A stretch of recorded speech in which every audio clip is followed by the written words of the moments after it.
Hello everyone, welcome to the legal saga. आज के lecture में हम बात करेंगे history of Indian contract act, जिसमें हम जानेंगे कि इंडियन कॉन्ट्रैक्ट एक्ट कैसे फॉर्म हुआ, कब इनैक्ट हुआ, किस तरीके से इनैक्ट हुआ और ये कब एनफोर्स हुआ। और इंडियन कॉन्ट्रैक्ट एक्ट ऑफ 1872 से पहले हमारे पास ऐसे कौन से लॉज थे, कौन से रूल्स एंड रेगुलेशन थे जिससे हम कॉन्ट्रैक्ट को गवर्न करते थे। तो स्टार्ट करते हैं आज के लेक्चर से। इंडियन कॉन्ट्रैक्ट एक्ट की अगर बात करें तो इंडियन कॉन्ट्रैक्ट एक्ट जो है वो इनैक्ट हुआ था 25 अप्रैल 1872 को। ये एनफोर्स हुआ था 1 सितंबर 1872 को। इसके जो एसेंस है, इसके जो रूट्स है, वो लिए गए हैं ब्रिटिश कॉमन लॉ से। पहले जब इंडियन कॉन्ट्रैक्ट एक्ट ऑफ 1872 नहीं था, उससे पहले हमारे पास थे पर्सनल लॉज जैसे कि हिंदू लॉ, मुस्लिम लॉ, और इसके थ्रू कॉन्ट्रैक्ट को गवर्न किया जाता था। इंडियन कॉन्ट्रैक्ट एक्ट को इस लेक्चर को समझाने के लिए हमने 4 टाइम पीरियड्स में इसको डिवाइड कर दिया है। पहला है वैदिक एंड मेडवल पीरियड, दूसरा है हिंदू पीरियड, थर्ड है इस्लामिक पीरियड और लास्ट है हमारा British period. One by one हम एक एक पीरियड के साथ डील करते जाएंगे। तो सबसे पहले हम स्टार्ट करते हैं वैदिक एंड मेडवल पीरियड से। वैदिक एंड मेडवल पीरियड की अगर बात करें तो उस टाइम पे हमारे पास कोई जनरल कोड ऑफ कंडक्ट नहीं थे कॉन्ट्रैक्ट के लिए। हमारे पास डिफरेंट सोर्सेस थे जैसे कि वेदास, धर्मशास्त्र, श्रुति, स्मृति, और इसी के थ्रू हम कॉन्ट्रैक्ट को गवर्न करते थे। फिर हम आते हैं चंद्रगुप्त डायनेस्टी के टाइम पे। उस टाइम पे बायलैटरल ट्रांजैक्शंस चलते थे। Bilateral transaction basically barter transactions होते थे, जिसमें दो पार्टीज आते थे, उन दोनों के पास अलग अलग चीज रहता था और वो दोनों ही चीज के लिए दोनों का कंसेंट होता था। फॉर एग्जाम्पल, ए और बी दो पार्टीज हैं। ए के पास राइस है और बी के पास वीट है। ए चाहता है वो वीट खरीदना और बी चाहता है वो राइस खरीदना। दोनों की ही कंसेंट है, दोनों का ही कॉन्सेंस है। कंसेंट और कॉन्सेंस दो इंपॉर्टेंट एलिमेंट्स है बायलैटरल ट्रांजैक्शन के लिए। जब दोनों का कंसेंट और दोनों का कंसेंट किसी एक चीजों को लेके है, तभी ये ट्रांजैक्शन पॉसिबल होता था। नेक्स्ट है कुछ ऐसे कॉन्ट्रैक्ट जिनको वॉइड कॉन्ट्रैक्ट बताया गया था, जैसे कि कॉन्ट्रैक्ट जो रात को किया जाए, जो घर के किसी अंदर ही किसी इंटीरियर पार्ट में किया जाए, फॉरेस्ट में किया जाए, किसी सीक्रेट प्लेस में किया जाए, वायलेंस या अटैक से रिलेटेड हो, मैरिज से रिलेटेड हो, गवर्नमेंट ऑर्डर से रिलेटेड हो, या फिर ट्रेडर, हंटर, स्पाइस के द्वारा किया जाए, या फिर ऐसे लोगों के द्वारा किया जाए जो फॉरेस्ट में कंप्लीटली घूमते हो। तो ये जो टाइप्स के कॉन्ट्रैक्ट होते थे वो वॉइड कॉन्ट्रैक्ट माना जाता था। नेक्स्ट हम आते हैं हिंदू पीरियड में। हिंदू पीरियड के टाइम पे भी हमारे पास कोई as a basic contract law नहीं था। हमारे पास कस्टम थे, हमारे पास स्मृतिज थी, और इन दोनों की कंपाइलेशन से ही हिंदू पीरियड में कॉन्ट्रैक्ट को गवर्न किया जाता था। बेसिकली हमारे पास मनुस्मृति था, जिसमें कॉन्ट्रैक्ट के बारे में कई रूल्स एंड रेगुलेशन दिए गए थे, जैसे बाकी सारे लॉ से रिलेटेड भी आप देख सकते हैं कि मनुस्मृति में बहुत सारे rules and regulation, code of conduct दिए गए हैं, और उसी के थ्रू कुछ सारे लॉज को गवर्न किया जाता था। तो मनुस्मृति में बेसिकली कुछ इंपॉर्टेंट चीजों के बारे में बताया गया था, जिसमें बताया जाता था कि पार्टीज जो होंगी वो माइनर नहीं होंगी, यानी कि उनका जो एज होगा वो मेजोरिटी एज होगा। दूसरा कि वो इंटॉक्सिकेटेड नहीं होगी, वो अपने सेंसफुल माइंड में होगी।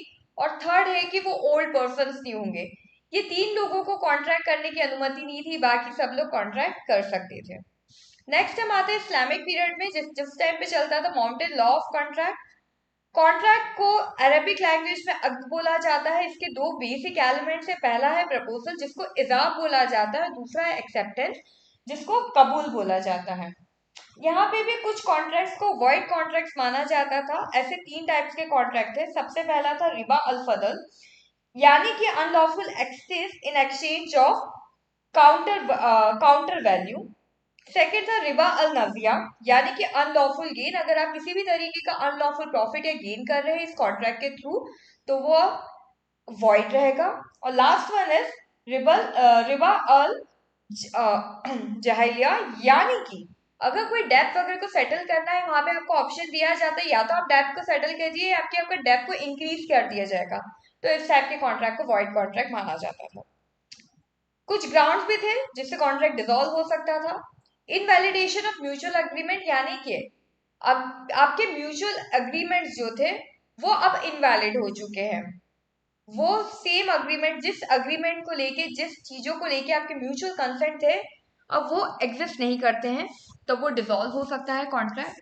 दूसरा, कॉन्ट्रैक्ट तब भी कैंसिल हो सकता है अगर किसी भी पार्टी की डेथ हो जाती है। फॉर एग्जाम्पल, दो पार्टी है और ए और बी, एक ही डेथ हो जाती है, तो कॉन्ट्रैक्ट जो रहेगा वो आपका डिसॉल्व हो सकता है। सेकंड है, सब्जेक्ट मैटर अगर डिस्ट्रैक्ट हो जाते हैं, एक्सपायरी हो जाते हैं। फॉर एग्जाम्पल, एक कॉन्ट्रैक्ट किया गया बिस्किट्स को लेके, अब वो बिस्किट्स जो है वो खराब हो चुके हैं, तो वो कॉन्ट्रैक्ट अपने आप में डिसॉल्व हो जाएगा, वो एक ग्राउंड बन जाएगा कॉन्ट्रैक्ट को डिसॉल्व करने के। थर्ड पॉइंट है cancellation by termination by either of the party. दोनों में से कोई एक पार्टी अगर कॉन्ट्रैक्ट को टर्मिनेट कर देती है तो भी कॉन्ट्रैक्ट डिसॉल्व हो सकता है। And last one is dissolution by the termination of contract. अगर पूरा कॉन्ट्रैक्ट टर्मिनेट हो जाता है तो कॉन्ट्रैक्ट अपने आप में एक बहुत बड़ा ग्राउंड बन जाएगा डिसॉल्व होने के लिए। मैरिज, अगर हम मैरिज की बात करें, बेसिकली हिंदू मैरिज जो है वो काफी सेक्रेट फॉर्म ऑफ मैरिज माना गया है, लेकिन दूसरी हाथ में अगर देखा जाए तो मुस्लिम मैरिज है, जिसको हम निकाह बोलते हैं, वो एक कॉन्ट्रैक्ट है, क्योंकि यहाँ पे कंसिडरेशन है जो कि महर होता है, एक्सेप्टेंस है जो कबूल के थ्रू किया जाता है, और इसी इन कुछ इंपॉर्टेंट एलिमेंट्स की वजह से ही निकाह को कॉन्ट्रैक्ट बताया गया है। नेक्स्ट हम आते हैं ब्रिटिश पीरियड में। ब्रिटिश पीरियड में 1600 के चार्टर के through east India company India में आई थी ट्रेडिंग के पर्पज से, बिजनेस सेटल करने के पर्पज से। तो ऑब्वियस की बात है, जब भी हम बिजनेस कर रहे हैं, ट्रेडिंग कर रहे हैं, तो वहां पे कॉन्ट्रैक्ट की इंपॉर्टेंस बढ़ जाती है। अब उस कॉन्ट्रैक्ट की इंपॉर्टेंस को सेटल डाउन करने के लिए चार्टर ऑफ 1726 आया। ये जो चार्टर ऑफ 1726 है, ये किंग जॉर्ज लेके आए थे, ईस्ट इंडिया कंपनी के लिए बनाया गया था, जिसमें कॉन्ट्रैक्ट के रूल्स एंड रेगुलेशन लिखे गए थे कि आप अपने कॉन्ट्रैक्ट की डीलिंग किस तरीके से करेंगे। ये प्रेसिडेंसी टाउन में लाया गया था ये चार्टर को सबसे पहले। उस टाइम पे 3 प्रेसिडेंसी टाउन थे, वो थे मद्रास, बॉम्बे और कैलकाटा। फिर 1861 में फाइनली इंडियन कॉन्ट्रैक्ट बिल को ड्राफ्ट किया गया। ये ड्राफ्ट हुआ था थर्ड इंडियन लॉ कमीशन के द्वारा, जो कि इंग्लैंड में था। इसमें इंपॉर्टेंट टर्म्स को डिफाइन किया गया था, जैसे कि contract, sale of movable property, indemnity, guarantee, agency, partnership, bailment. ये सारी चीजें हम इंडियन कॉन्ट्रैक्ट एक्ट ऑफ 1872 में भी पढ़ेंगे, बट 1861 में ये जो बिल था ये कंप्लीट लॉ नहीं बन पाया था। फाइनली फिर 1872 में ये 25 अप्रैल को इनैक्ट किया गया और 1 सितंबर 1872 में इसको एनफोर्स किया गया, और इस तरीके से हमारा Indian contract act of 1872 India में लागू हुआ। तो ये था complete history of Indian contract act. Upcoming classes में हम अब डील करेंगे कुछ इंपॉर्टेंट डेफिनेशन से, फिर हम लाइन बाय लाइन डील करेंगे important clauses with the help of case law. I hope you liked the lecture. Thanks for watching us. Do follow, like and share and subscribe our channel The Legal Saga. Thank you.